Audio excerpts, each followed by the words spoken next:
Je m'appelle Stéphane Tiki, j'ai 36 ans, je suis chef d'entreprise, président de Chaba Consulting Group et je suis surtout directeur du développement et porte-parole du groupement du patronat francophone qui est le premier réseau d'affaires francophone dans le monde avec 20 millions d'entreprises que nous installons dans les 80 pays dans lesquels on parle français. On fait de la francophonie économique. Ce tissu économique est essentiellement des PME et des TPE. Nous, notre cœur de cible, vraiment, c'est le développement économique. C'est œuvrer au développement économique. Alors, la force que nous avons, c'est que ces patronats de ces pays francophones, particulièrement du continent africain, la Côte d'Ivoire, le Sénégal, le Cameroun, sont des patronats qui peuvent être adhérents chez nous au sein du groupement du patronat francophone et surtout qu'on travaille les uns avec les autres. Et donc, nous, notre job, c'est pouvoir permettre aux entreprises francophones de pouvoir s'implanter dans ces pays. Alors, c'est très simple. On fait du Nord-Sud.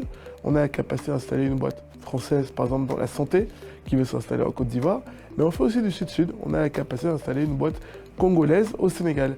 Donc nous, vraiment, on essaie vraiment d'œuvrer au développement économique, mais grâce surtout aux acteurs de terrain, qui sont les chambres de commerce et les patronats, en disant que pour venir aider à participer au développement économique, eh bien, on va œuvrer avec l'écosystème qui est sur place, qui ont les réalités du terrain, grâce à une application qui s'appelle aussi l'intelligence économique, qui nous permet d'analyser le marché, de savoir dans tel ou tel pays quels sont les besoins. Donc nous, en fait, on va trouver toutes les combinaisons économiques qui vont nous démontrer que, par exemple, si un entrepreneur veut s'implanter aujourd'hui en Côte d'Ivoire, c'est rentable de s'y implanter parce qu'il y a un écosystème favorable grâce au gouvernement et on a vu l'organisation de la Coupe d'Afrique des Nations. Mais aussi, quand on voit ce que fait le travail du patronat, la CGCI là-bas, c'est un travail titanesque. Donc c'est vraiment apporter une valeur ajoutée à l'un et l'autre et dire après, voilà, nous, le groupement du patronat, c'est pas que l'Afrique, hein. Si vous avez compris, c'est 80 pays.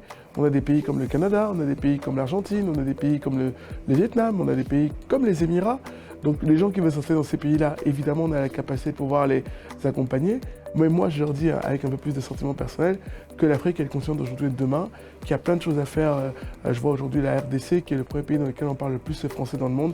Il y a énormément de travail à faire sur l'agriculture, sur la reforestation, sur la tech, sur la formation, sur le numérique et tous ces secteurs-là. Et donc nous, on a envie de dire à tous les acteurs économiques du reste du monde, venez sur le continent africain aujourd'hui. Ça bouge de fou partout. Voilà, donc que vous allez aujourd'hui au Maroc, que vous allez en Côte d'Ivoire, que vous allez au Cameroun, que vous allez au Congo, vous allez au Gabon, il y a énormément de choses qui sont mises en place sur l'agriculture, sur la tech, sur la formation, sur le numérique et même sur la culture et même sur le sport. Et ben, je leur dirais une chose, John Frédéric Kennedy a dit une chose qui m'a toujours inspiré. Il disait arrêtons de nous demander ce que notre continent peut faire pour nous, demandons-nous ce que nous pouvons faire sur notre continent. Donc je dirais à ces jeunes-là, on a toujours envie de se dire qu'est-ce que l'État, le pays ou le continent peut faire pour nous. Retoussons-nous les manches, mais tous ensemble, les enfants des diasporas, les enfants du continent, les uns avec les autres ensemble, parce qu'on a deux choses en commun. La première chose, c'est qu'on a le patriotisme, l'amour de ce continent qu'on a chevillé au corps. Et deuxième chose qu'on a en commun, c'est cette envie de développer économiquement le continent. Donc mettons-nous les uns avec les autres en se retroussant les manches et tentons notre chance. Donc, et de l'audace. J'ai cette citation que je dis toujours, c'est qui m'a accompagné tout au long de ma vie et qui m'accompagne toujours au quotidien, c'est je rêve ma vie et je vis mes rêves. Ça veut dire que la veille, vous rêvez à ce à quoi vous voulez aspirer et le lendemain, vous portez le costume de réaliser ces rêves qui sont les vôtres avec passion, détermination. Et moi, je disais, on vous laissera pas forcément toujours rentrer par la porte. Soyez prêts à rentrer par la fenêtre, parce que c'est ça le plus important, avec passion, ambition, excellence quand même, et détermination. Je vais prendre juste un exemple concret. Là, on était à Brazzaville, il y a quelques semaines, sur un sommet qui s'appelle le Belief, qui était Croire en la jeunesse. 6000 jeunes, 6000 jeunes, je répète, qui ont pu échanger avec des leaders qui sont venus de tout le reste du continent, mais aussi de l'Europe, sous différents types de thématiques, l'agriculture, le leadership, le business.